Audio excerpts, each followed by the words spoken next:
BB Shea in, Biggie out today. If you've missed it, his streak of 25 consecutive days has come to an end. Heavy fluid buildup yesterday. He's hoping to only miss one day here. What you get with BB Shea is he's locked away in his little room, of course, but during commercial breaks, BB Shea actually gets up and comes out to make conversation. Biggie does not. So BB Shea just came out a moment ago, scared the wits out of Chris.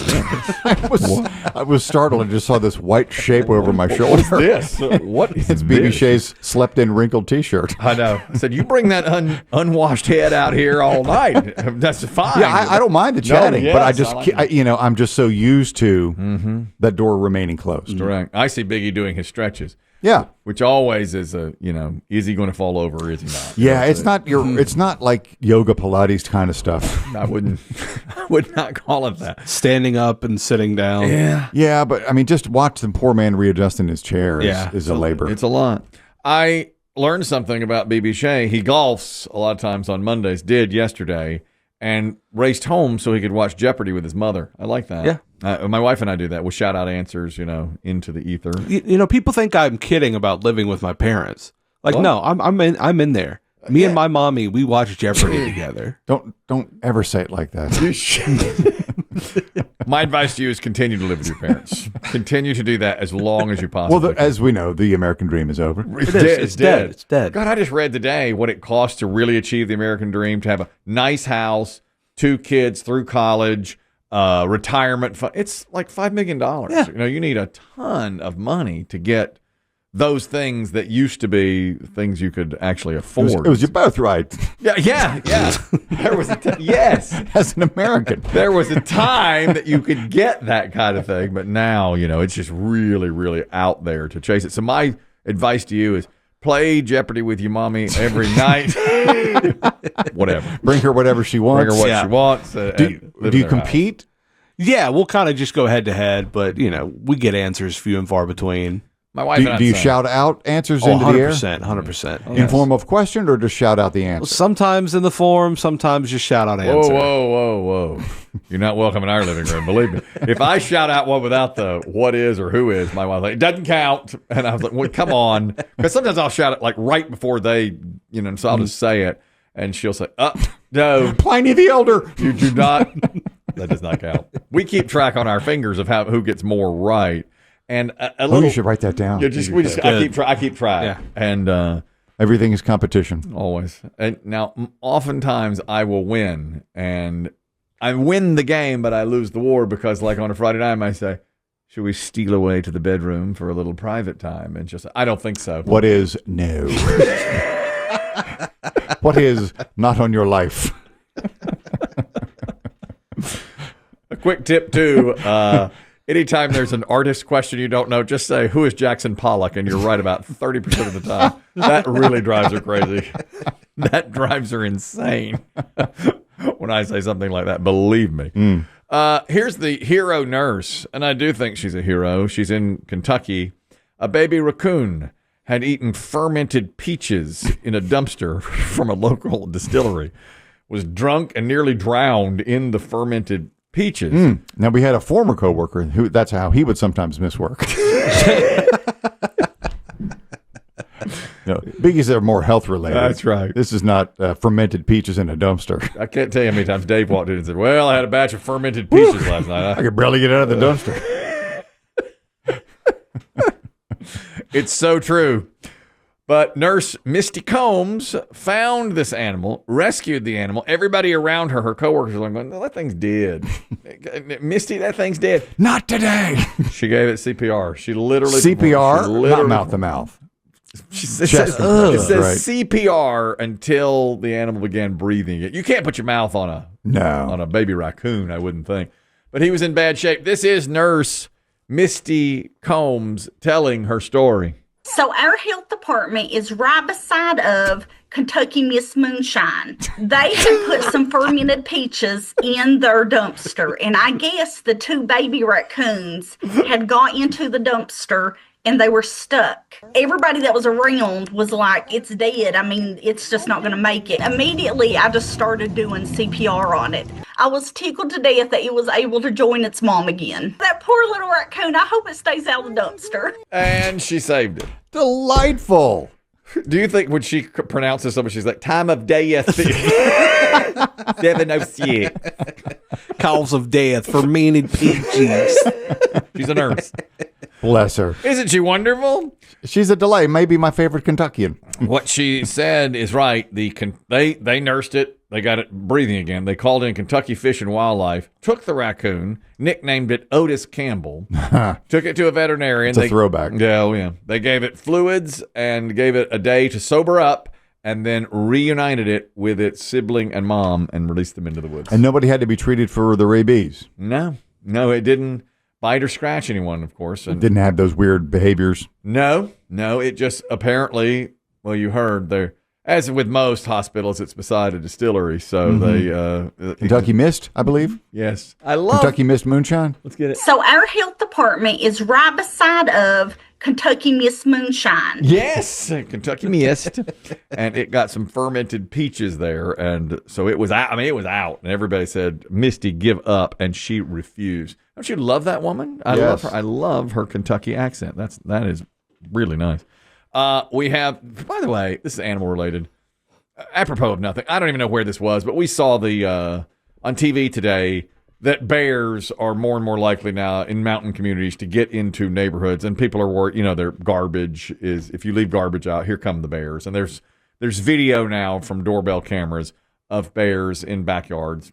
I mean, this has been going on for a while, but they had video today on the news of a bear taking one of the mobile toter trash cans and basically just rolling it away. And Chris Demm correctly pointed out, I can't get my son to do that. We got a 2-year-old bear here. You know, rolling a can to the end of the driveway. That's right. I can't get my daughter to do that. If you know, do I need to hire a bear to come and roll the mobile? What if you could? That would be incredible. To get a bear to do something like that'd be amazing. I'm working with my dog now. I have been tasked with working with our dog Franklin, who's only less than 6 months old, every day for 15 to 20 minutes now on heel, come, sit, stay, place. I'm working. What's that? What's that last one? Place. That's almost impossible. What is place? If I want the animal to get up onto, let's say, an ottoman or onto its bed, I'll say place, and it goes. And is that common in dog world? Well, I've read a lot about it. And apparently, I mean, a really good trainer. Remember Redbeard? We just met Redbeard. Yes. Great dog trainer. He's doing some advertising here, and he's got Redbeard dog training. And I think what they'll do is the commands are sit, which you know, and stay, obviously. But place is, if I want him to get on his dog bed, you say, place, and he will go over there. Now, I have not mastered that yet. That is where it's sit and stay and come. What about shake? Is that just inborn? He does that. It's funny how dogs, some just naturally do it. And I don't even know that, like, dog trainers do that, because all that is really just a trick, you know. But to get him to behave properly, you use those kinds of things. And so I'm working with him now 15 to 20 minutes every day. But what really was the straw that broke the camel's back, the other day when I got home, he saw me and he did what he excitement piddled. Now he'll excitement piddle every time he sees me. Yeah, which means a little bit of, he'll just spray a little urine at you, you know. Whoever caused the excitement piddle have to pick it up? Yes, that's the rule. Whoever causes excitement piddle cleans up excitement piddle. What if it's the daughter? She does it. She'll clean up. She'll do it. Now I'll give her that. And I feel bad for her, because she's like, I'll try to say down, no, you know, and he kind of minds me, but I'm the only one he minds. I think it's because I'm working with him. But here's the worst part of it. When he excitement piddles, if I don't get to it fast enough, my other dog, my older dog, will go over and pee on top of it, you know, to mark her territory. This is my house. Yeah. So the other day, I came home, I opened the door, there he comes, he excitement piddles, here she comes, pees on top of that. So I get the paper towel to clean up the piddle, and I scrub it, and then as I'm walking to the trash can to throw the now urine-stained paper towel away, he grabs it out of my hand and drags it down the hallway. So a long streak of piddle is now, like you can see, it's like a red carpet that he has left. You know, it's like a truck painting lines on the highway, just all the way down the hallway. I'm nauseous. Of course you are. And then I have to chase him down for the paper towel, which is Give me that pea towel. I got a pea towel all the way on my hardwoods, and that is a. Do you have to shove his nose in it? They say not to do You're that. not supposed to do that anymore. Well, That's old school. that's supposed to do a lot of things. That's old school thing. In looking at all this training now, they have something now called an e-collar, and you know what that is. It's a shock. It's a shock collar, but now they call it an e-collar. More humane. Yes, it's more humane. It's I guess for electric. I guess, and you know if they jump up on a counter, you give them a little buzz, and they'll come back down. We've considered an e-collar. Have you thought about calling in the dog whisperer? Does he still train animals? I don't know. We've thought about all these things, but right now I'm trying to do it on my own in 15 to 20 minutes every day, and we've done it for 3 days in a row, and I have to say I think he's getting better. Okay. So we'll see how it goes, but I doubt I'll ever be able to teach him place. That is just too difficult, to say place, and he just goes and lays in a place where you point at. That's very difficult to do. So who's his favorite in the house? Me, because I spend the most time with him. And then daughter, and then wife? Yeah, because now the other She's dog, identified with the other animal. no doubt. Your wife. She's the alpha. My wife is the alpha. Oh, we knew. We know the human ranking. You know what I'm talking. yeah. Yes, you know what I'm talking about there. There's another nurse in the news today. We just heard from Misty Combs, who is a nurse. This is for Lisa Lanier. She joins us every Friday, our official attorney on this program. The story is from England, but a woman in England who is a nurse has gotten money because someone, a coworker, rolled her eyes at her, a dental nurse in Edinburgh, awarded £25,000 in compensation after a tribunal ruled she was subjected to bullying and a hostile work environment. She had worked there for 40 years, but her colleague... 40 years. She's 64. Her colleague repeatedly rolled her eyes at her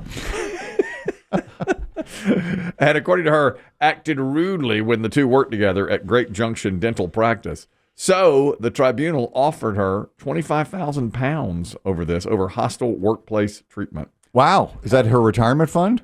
I guess it would be, yeah.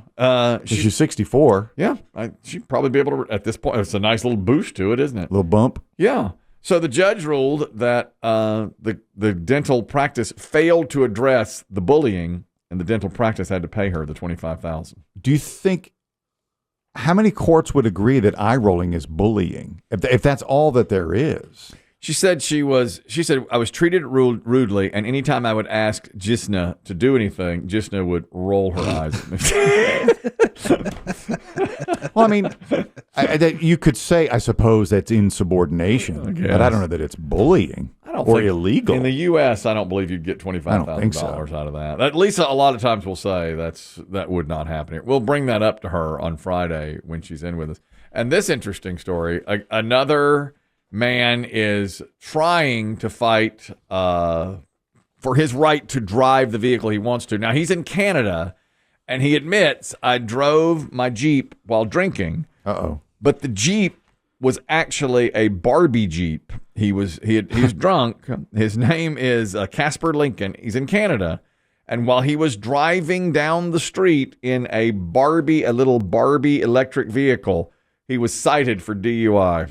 And he says, look, it's on me. I guess I was just being lazy. I just wanted to get a Slurpee. I got lazy. I didn't want to walk. He didn't want to walk. So I know that feeling, man. When you need a Slurpee. Yeah. A plastic Barbie automobile was nearby. Do we know who owns the Barbie Jeep? I didn't get to that. That's a good question. I wonder if a child at whatever residence where he was, he said, I just drove it down the street. Can you hotwire one of those easily? I've seen them from afar, but I've never seen how they work. They don't have a key or anything in them. You just hop in and go. I guess. He said, I obeyed all the traffic laws. I'm going like 3 clicks. Because I did my hand signals and everything. When he was turning, he said he only went 3 clicks. Now, I hear that a lot in military movies, and I don't know what a click is. That a kilometer? I'm not sure. Maybe. The other day somebody said that on one If you watch military movies, they'll say we're 3 clicks away from your position. Is that I don't know. I guess it's a kilometer. Is it a mile? You think it's kilometer? Oh, because he's in Canada, so it'd be a kilometer. Maybe so. He says that the Barbie Jeep goes at its max 5 miles per hour. But was it 8 clicks? yeah. But the lawyer in the case says this is not a laughing matter. The law is very clear. Toy cars constitute motor vehicles if they are powered by some sort of an engine. Nobody wants to hit somebody in a Barbie car, and drivers aren't looking for Barbie cars in the roadway. So it is a serious safety issue. So he has been She's right. arrested. And then he was actually asked to read, this is for the cameras there in Canada, he was asked to read the citation and the description of the vehicle. Model number, Barbie Jeep. Color pink. That's what the man was driving. We will let Lisa Lanier adjudicate on that as well on Friday. But I think she's going to say, I always say, look, if you're driving a horse, the horse is in charge. But that's not true. No, that's not the case. Do you know could you ride a Barbie Jeep? Could you drive a Barbie Jeep under the influence in a field next to your house on a sidewalk? Now, the sidewalk is a right of way. That's city property typically. I bet technically no. I was told Because you're intoxicated and it has a motor. Yeah, I think so. Don't they say here you can get a DUI for sitting behind the wheel and the car's not even on? That's right. Yeah. You know, you're not even driving the car. You're just in the driver's seat, and they can give you a DUI. I remember when I was a kid, I was like 15 or 14, didn't have a license or a permit, and I would back the car up and down the driveway to practice. And I was told technically that's illegal. You know, I'm underage and I can't even operate a moving vehicle. Yeah. Even if I don't go on the street, just on private property. But I think that's a good question. Could I drive it drunk? Like, a lot of golf carts are driven drunk. You know that. I did it last night. I didn't want to ask the witness to step up. You're really giving to that. I love this side of you. You're really saying it like it is. So if you're drunk on a golf course and driving from hole 15 to 60, could you technically get a DUI? Is that possible? I guess if it's on private property that's designated for that, I guess not. No, I don't know about that. Because if you're in a parking lot driving a car. Oh, yeah, I guess that would be different. Yeah. But that's public. Yeah. The private, because anyone can drive into the parking lot, correct? Yes, but couldn't anyone drive into the parking lot of a country club? True. Yeah, that's what I mean. Yeah, I think you would. I think you could get a D, because that goes on every day, that somebody's driving a golf cart drunk up and down golf carts between holes 8 and 9 or whatever. I don't know. We'll ask Lisa Lanier about that too. I've always sided with the guy riding the horse, but I never win that argument.